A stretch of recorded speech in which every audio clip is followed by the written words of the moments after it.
Hi guys, and welcome back to the channel. In today's video we're going to go back the last 12 months and see what we achieved in 2024. Make sure you watch the video all the way to the end because we do have a little special announcement to make, and tell us what you think about it.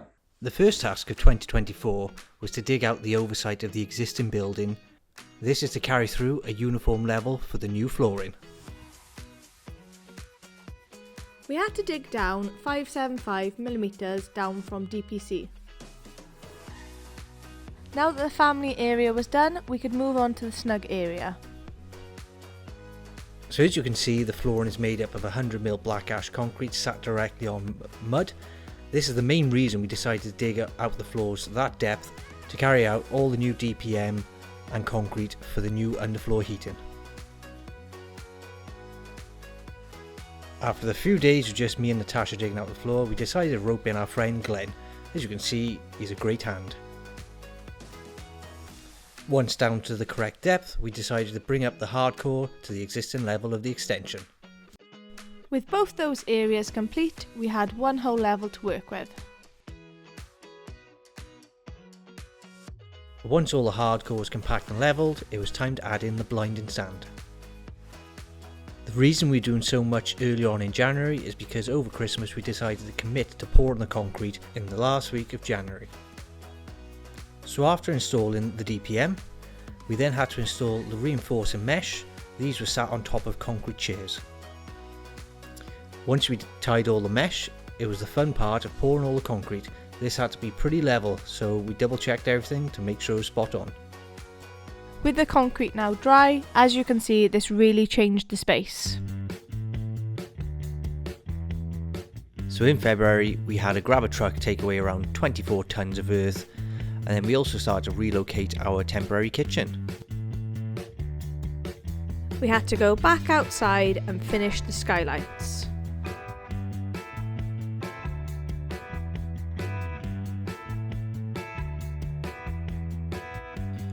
And this was a really exciting day in February where we finally had our skylights installed. With the skylights finally in, we moved back inside the house where we started stripping off all the old wallpaper.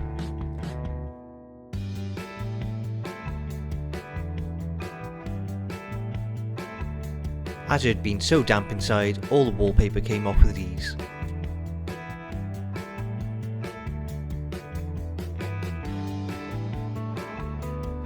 After putting this job off for a long time, it was finally time to take down the bedroom ceilings.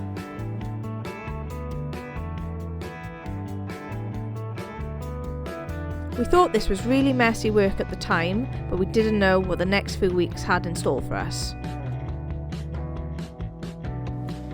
We've actually stored this parquet flooring because in the future we're going to be doing a DIY kitchen table. And here's where the really messy work started. We hired a mini digger and dug out all the internal flooring.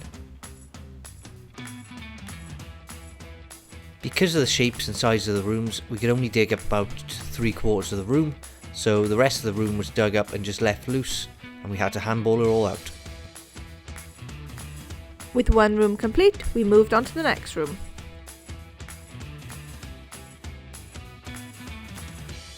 With both bedrooms dug out, it was time to start backfilling the front rooms with hardcore.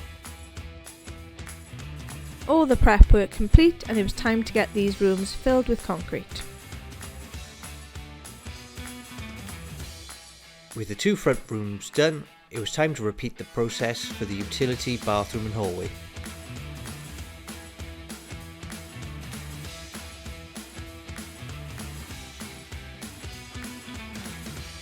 But before we backfilled with concrete and hardcore, we had to make sure our drainage was all in and correct.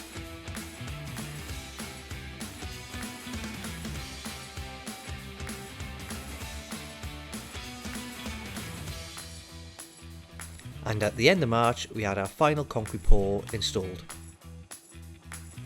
Now in April and the warmer weather coming, it was time to get back outside and finish off the remaining block work.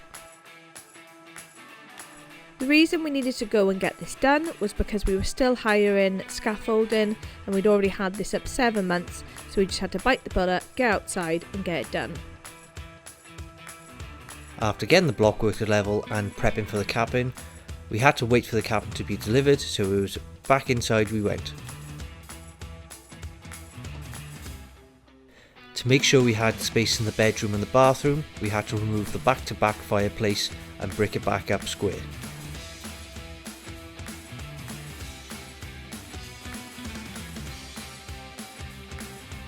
With that complete, it was time to start knocking through for the windows. With all good intentions of having the windows ready for the install, we still had the one window to knock out on the morning of the install.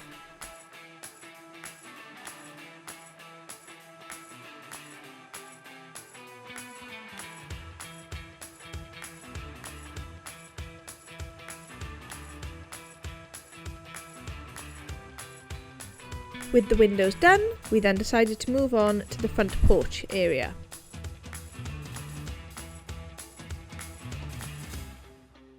After all the hard graft we've been through, it was nice to do a bit of carpentry work and get this up nice and quick.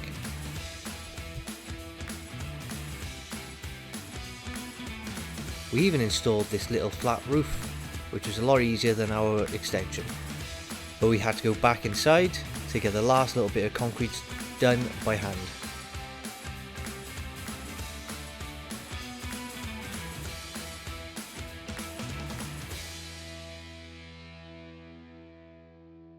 This brings us to May, where we decided to uncover the fireplace to see what we were working with. The plan for this fireplace is to see if we can restore it and install some lime mortar. We finally had news that our windows and doors were ready to go in, so it's time to rip out all the old hoarding and get ready for the new windows. And within one day, the new windows and doors completely transformed the extension.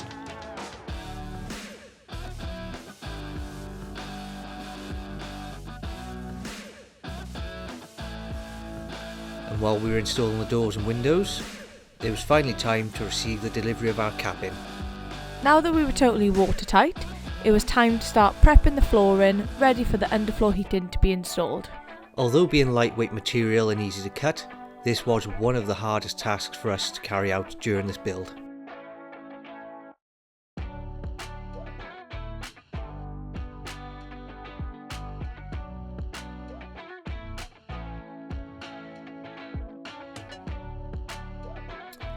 As for the installation of the underfloor heating, we got a company in to do this for us, as it's such a big project and we didn't want to get this wrong. Once all the underfloor heating went in, we had the screed company out to check over the work, and they installed a 65 to 70mm thickness liquid screed.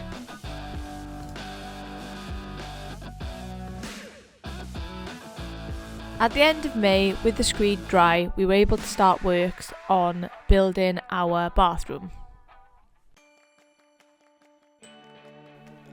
There was only one area of the house that we didn't screed, and this was the shower tray. I had to put this in by hand with sand and cement screed to create a fall to the outlet. As most of the room is going to be a wet room, we decided to put cement boards on the partition wall.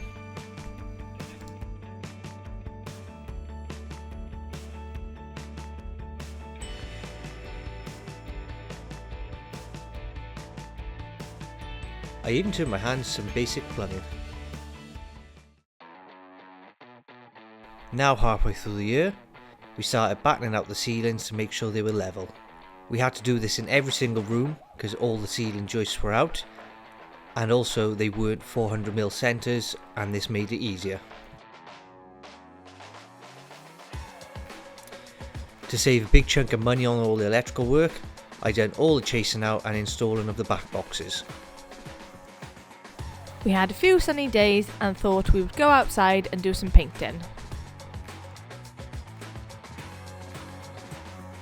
While the weather was dry, we had a company come out and hack off the render for us. Luckily we chose them because they said it was the hardest render they've ever had to remove. Before we knew it, it was August and it was time to have the front windows installed.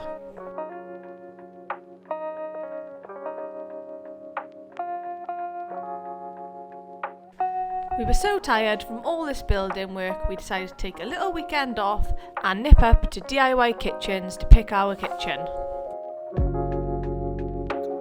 Now that we were home, it was time to start insulating the vaulted ceiling and partition wall.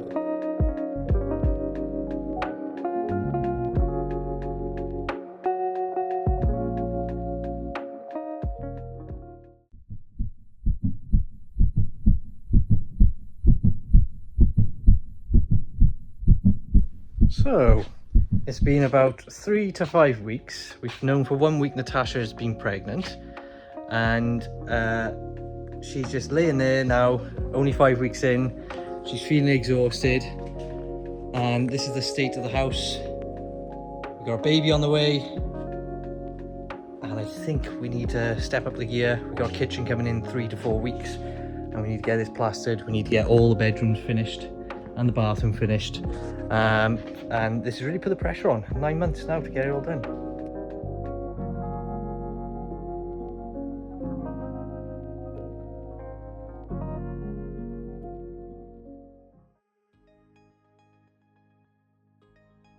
I spent most of September insulating and boarding all the ceilings.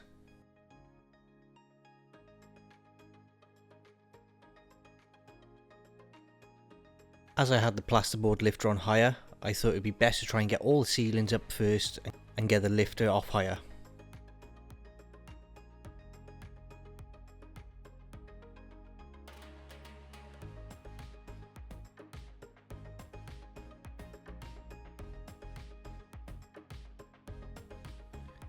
I managed to get all the rooms in the house boarded. The only place I haven't done is the hallway. In October, we had an exciting delivery. Our kitchen was here. Make sure you're subscribed, because in the next few months I'll be doing a full video on how to install the kitchen once it's complete. As I used to be a showroom kitchen fitter, I'm excited to show you a few basic tips on installing kitchens.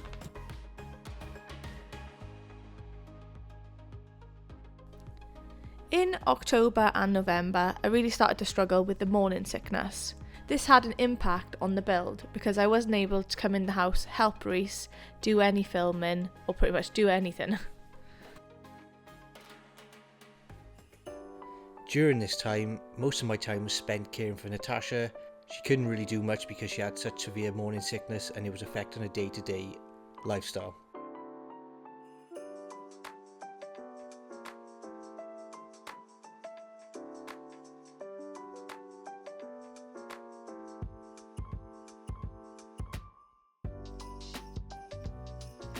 Most of the evenings were a write-off looking after Natasha, so I spent most of my weekends trying to board.